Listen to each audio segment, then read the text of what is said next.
अपना पूरा दिन का कार्यक्रम है।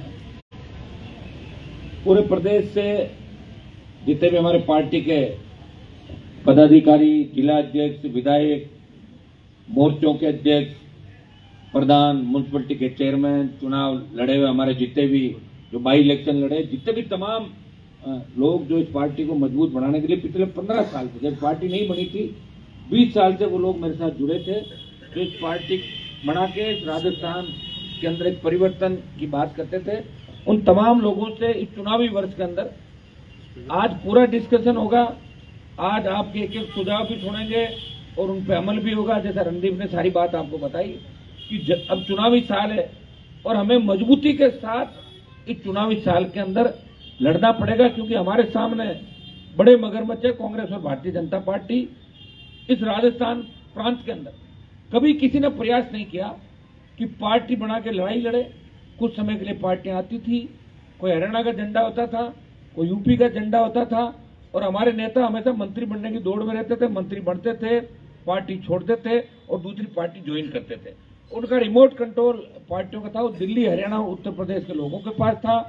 आप सबके मेहनत, संघर्ष और हौसले और जोश का ही परिणाम है कि राजस्थान में किसान के बेटों ने खुद की पार्टी का गठन किया और राष्ट्रीय लोकतांत्रिक पार्टी गठन के साथ जिस तेजी से आगे बढ़ी, हो सकता है कि परिणाम हम जैसा चाहते वैसे नहीं आए, लेकिन हमने चुनाव पूरे लड़े, मैदान छोड़ के नहीं भागे।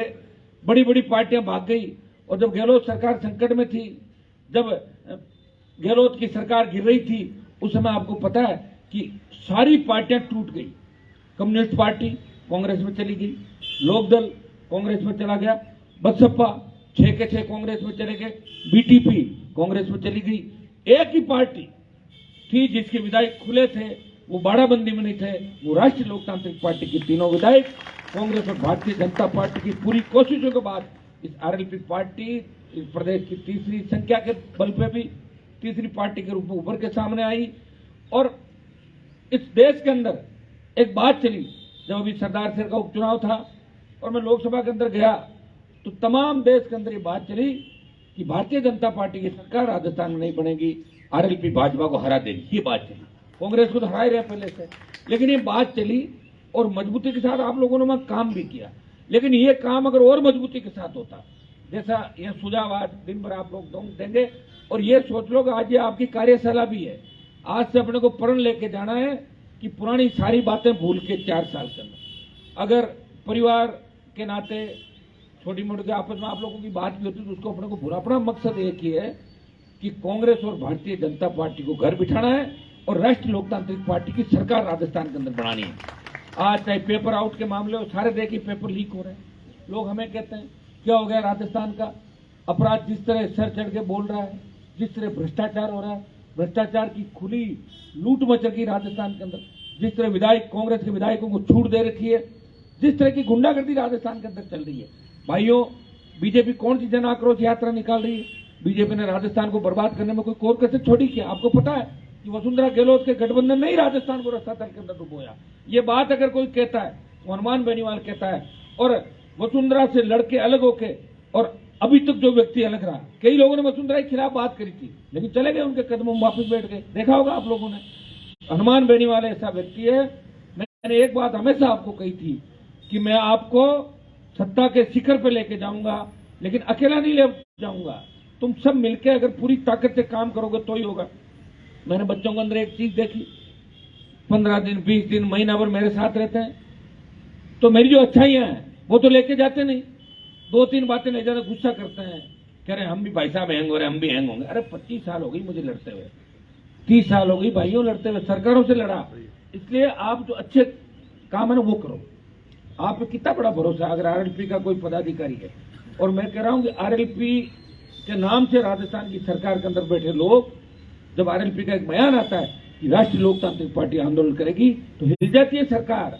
बहुत बड़ी ताकत हमारे पास है, और सबसे ज्यादा नौजवान अगर राजस्थान में किसी पार्टी के साथ है, सबसे बड़ी रैलियों का अगर रिकॉर्ड किसी ने बनाया तो राष्ट्रीय लोकतांत्रिक पार्टी ने 5 से 7 लाख लोगों की संख्या इकट्ठी करके बता दिया कि हम ताकतवर हैं, हम सत्ता के अंदर आएंगे, व्यवस्था को परिवर्तित करेंगे। ये आरएलपी के जवानों की ताकत का परिणाम था।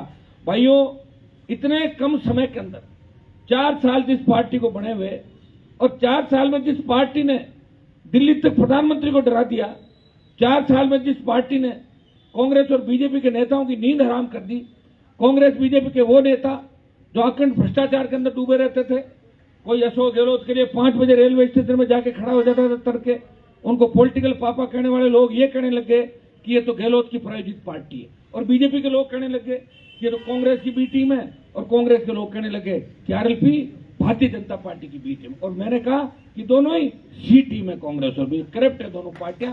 ये हनुमान बेनीवाल ने कहा। अपने को सब बातों का ध्यान रखना है।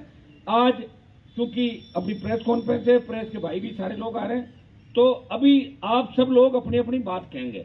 मैं और तीनों विधायक एक बार प्रेस कॉन्फ्रेंस में जाके आते हैं, आप यहाँ से भाषण दो, मुझे वहां सुनाई दे जाएगा आराम से, कोई दिक्कत नहीं। सारे लोग और एक एक व्यक्ति पूरी बात करेगा। जिला अध्यक्षों से मेरा आग्रह रहेगा कि जिला अध्यक्ष खाली सुझाव ही दें, लंबी चौड़ी बात नहीं के सुझाव 2-2, 5-5 मिनट का अपना सुझाव तक ही सीमित रहे, क्योंकि अपने को फिर दूसरे कार्यक्रम कर जितने भी और जिलों से आए उन सबसे मेरा आग्रह, जितने भी काम काज जो भी लेके आप मुझे देके जाएंगे, जितनी मेरी ताकत है उस ताकत से मैं प्रयास भी करूंगा। देखिए, ऐसा नेता आपको नहीं मिलेगा जो स्टेट में गहलोत से लड़ रहा है और फिर भी आपके काम कर रहा है, दिल्ली में मोदी से लड़ रहा है और फिर भी ना नहीं करता कि हाँ करूंगा काम, आ जाओ, ऐसा मिल नहीं सकता। इसलिए अपने को पूरी ताकत के साथ इस साल में अपने को लड़ना है। इस चुनावी साल ऐसा भी है, हमारे साथ रहने वाले लोगों की तरफ कई बीजेपी कांग्रेस के लोग ये भी कहते हैं, अरे यार आप तो बहुत मजबूत हो, आप तो अगर भाजपा लड़ो तो 50,000 जीत जाओगे। तो कई लोग गलतफहमी के शिकार हो जाएंगे, चक्कर में मत चढ़ना किसी के। यही सबसे बड़ी ताकत है, यही सम्मान है, आरएलपी में ही सम्मान है। जो आरएलपी के अंदर बड़ा आगे जिसने संघर्ष किया, आरएलपी बड़ी जो आगे आया, उसका सम्मान इसी पार्टी के अंदर है। कहीं गलती से स्लिप मत हो जाना, नहीं तो बाद में आपको पता है कहाँ जाना पड़ता है, जानते हो ना, सारा दवाई लेनी पड़ती। मेरे भाइयों, इस चीज का भी विशेष रूप से भाइयों के नाते समझा रहा हूँ सबको, ठीक है ना, क्योंकि मेरे तो अनुभव है सारे।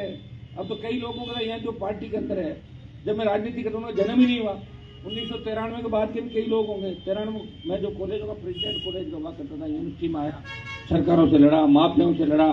कई लोग मेरे पे जातिवाद का आरोप लगा था, उनको याद नहीं कि हनुमान बेनीवाल अपने समाज को तमाम नेताओं से लड़ा जो समाज को खोखला कर रहे थे राजस्थान के अंदर, उनको जमीन पे बिठाया, उनको पीछे धकेला, माफियाओं से लड़ा, मुख्यमंत्री से लड़ा और प्रधानमंत्री से लड़ा। किसान आंदोलन आया, किसानों के लिए सत्ता छोड़ी और सरकार को झुकाया।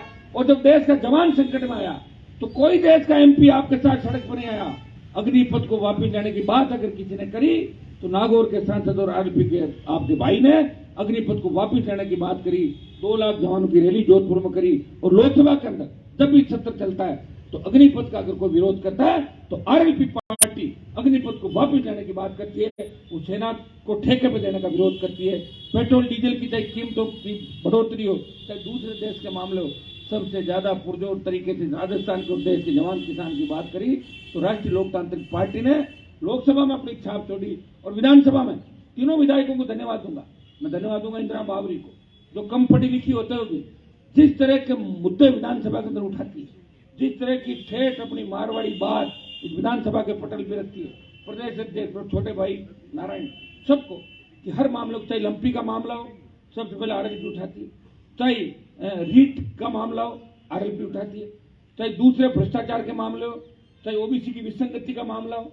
लोग तो बाहर से भाषण देते हैं, खाली पॉलिटिकल माइलेज लेना चाहते हैं, लेकिन हाउस के अंदर उस बात को अगर कोई कहता फ्लोर पे तो राष्ट्रीय लोकतांत्रिक पार्टी हर वर्ग के साथ है, जवान के साथ है, किसान के साथ है, अपराधियों के खिलाफ मोर्चा खोलती है, भ्रष्टाचारियों के खिलाफ आवाज उठाती है। और इसलिए ये आप सबका प्रेम है कि प्रदेश कार्यकारिणी की बैठक बुलाई, लेकिन सब प्यार, सारे आरएलपी को अपना परिवार मानते हैं। खूब सारे बच्चे आ गए, इसे उनसे भी सबसे अलग बात भी करेंगे सब लोगों से। तो मैं एक बार पीछी करके आता हूँ और अभी देखता हूँ आप अनुशासन कितना, ये भी मुझे देखना है कि मैं जा रहा हूँ और 3 एमएलए जा रहे हैं, आप यहाँ आपको बैठे रहना, ये अनुशासन है, ये हिलना नहीं किसी को, बैठे रहना, अपना भाषण और कार्यक्रम चालू रहेगा। मैं वापिस जा रहा हूँ।